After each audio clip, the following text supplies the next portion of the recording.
മാന്യ മഹാജനങ്ങളെ,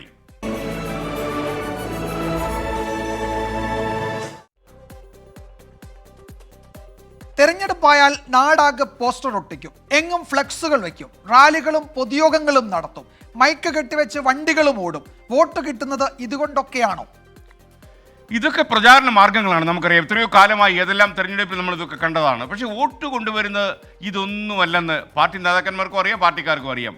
അടിത്തട്ടിൽ നടക്കുന്ന പ്രവർത്തനമാണ് ഏറ്റവും പ്രധാനം. അടിയൊഴുക്ക് കണ്ടെത്തി അതിനനുസരിച്ച് പ്രവർത്തിക്കുക. വീടുകൾ തോറും 5ഉം 6ഉം 7ഉം തവണ കയറി ഇറങ്ങി ഈ വോട്ടർമാരെ സ്വാധീനിച്ച് വോട്ട് പിടിക്കുക. അതാണ് ശരിക്കുമുള്ള വോട്ട് പിടുത്തം.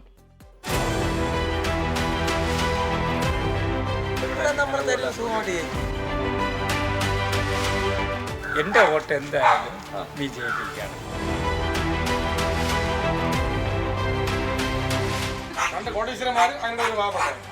വീട് വീടാന്തരം കയറിയിറങ്ങിയുള്ള സ്ക്വാഡ് പ്രവർത്തനം. തിരഞ്ഞെടുപ്പിൽ വോട്ടാവുന്നത് താഴെത്തട്ടിൽ നടത്തുന്ന ഈ അഭ്യാസമാണ്. സ്ഥാനാർത്ഥികൾ കളത്തിലുണ്ടെന്ന് ഉറപ്പിക്കാൻ മാത്രമാണ് വലിയ ബാനറുകളും ഫ്ലക്സുകളും ഉപകരിക്കുക. ഓരോ ബൂത്തിലെയും മുഴുവൻ വീടുകളും പ്രവർത്തകർ കയറിയിറങ്ങും. ഒരു തവണയല്ല, പല തവണ.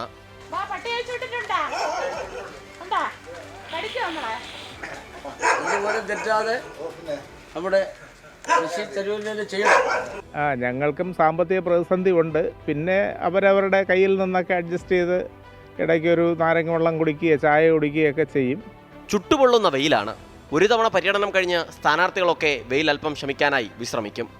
താഴെത്തട്ടിലെ പ്രവർത്തകർക്ക് അപ്പോഴും വിശ്രമമില്ല. നേതാക്കന്മാർക്ക് റോഡ് ഷോയും സ്വീകരണവും മാലയും ഒക്കെ ലഭിക്കും. താഴെത്തട്ടിലെ പ്രവർത്തകർക്ക് ലഭിക്കുന്നത് പരാതിയും പരിഭവവുമാണ്.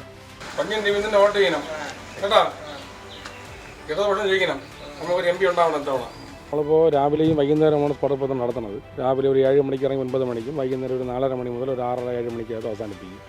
വീലായുടെ ആ രീതിയിലാണ് ഇപ്പോൾ സ്ക്വാഡ് പ്രവർത്തനം നടന്നുകൊണ്ടിരിക്കുന്നത്. സ്ക്വാഡിനിറങ്ങുന്ന മനുഷ്യരിൽ പലരും ജീവിതത്തിന്റെ രണ്ടറ്റം കൂട്ടിമുട്ടിക്കാൻ കഷ്ടപ്പെടുന്നവരാണ്. തിരഞ്ഞെടുപ്പ് കാലത്ത് ജോലിക്ക് പോലും ഇടവേള നൽകി വിശ്വസിക്കുന്ന പ്രസ്ഥാനത്തിന് വേണ്ടി വെയിലും മഴയും കൊള്ളുന്നവർ. പ്രാവശ്യം രാജീവ് ചന്ദ്രശേഖരൻ വോട്ട് ചെയ്യണം, വികസനം തരുന്നത് വോട്ട് കേട്ടോ. ഈ പ്രാവശ്യം നമുക്കൊരു വിജയമുണ്ടാകുമെന്ന് പറഞ്ഞാൽ നമ്മൾ ചൂടിനെ വകവയ്ക്കാതെ ഇറങ്ങി നടക്കുകയാണ്. പ്രസ്താവന സ്ക്വാഡ്, അഭ്യർത്ഥന സ്ക്വാഡ്, വോട്ടിംഗ് മെഷീൻ പരിചയപ്പെടുത്തൽ സ്ക്വാഡ്, അങ്ങനെ സ്ക്വാഡുകൾ പലവിധമുണ്ട്. ഇപ്പോൾ സജീവമായിട്ടുള്ളത് സ്ഥാനാർത്ഥിയുടെ ഈസ്റ്റർ വിഷു ആശംസാ സ്ക്വാഡാണ്. തെരഞ്ഞെടുപ്പ് പ്രഖ്യാപിച്ചതിന് ശേഷമാണ് സ്ഥാനാർത്ഥികളൊക്കെ കളത്തിലിറങ്ങുന്നത്. അതിനു മുൻപ്, മാസങ്ങൾക്ക് മുൻപ് വോട്ടർ പട്ടികയിൽ പേരു ചേർക്കലിൽ ആരംഭിക്കുന്നു ഇവരുടെ പ്രവർത്തനം. ഒന്ന് ഭക്ഷണം കഴിക്കാനോ ചായ കുടിക്കാനോ പോലും സ്വന്തം കീശയിൽ നിന്ന് പണം ചിലവഴിച്ച് പ്രവർത്തിക്കുന്ന ഈ മനുഷ്യന്മാരുടേതു കൂടിയാണ് തെരഞ്ഞെടുപ്പ്. ക്യാമറമാൻ അരുണസാറിനും രാജേഷിനുമൊപ്പം സലിം മാലിക്, 24 തിരുവനന്തപുരം. വിജയകുമാർ, നമ്മുടെ സയ്യിദ് മുനീർ ഒരു കരക്കമ്പി അയച്ചിരിക്കുന്നു. അദ്ദേഹം പറഞ്ഞു SKN കരുവന്നൂർ ബാങ്കിൽ അക്കൗണ്ട് ഉണ്ട് എന്നൊരു കരക്കമ്പി വരുന്നുണ്ട് എന്ന് പറഞ്ഞു. എനിക്ക് ആ ബാങ്കിൽ മാത്രം അക്കൗണ്ട് എടുക്കാൻ പറ്റിയില്ല. എന്നാ കഷ്ടമായി അല്ലേ? അതുപോലെ മറ്റൊരു കാര്യം, ഈ ആദം മുഹമ്മദ് പറയുന്നത്, ഉള്ളിൽ പോകുന്ന തീ മറച്ചു വെക്കാനാണ് SKN എല്ലാം ആഘോഷമയമാക്കുന്നത്. ഇന്ത്യയിൽ ഇനി ഒരു തെരഞ്ഞെടുപ്പ് ഉണ്ടാകുമോ SKN?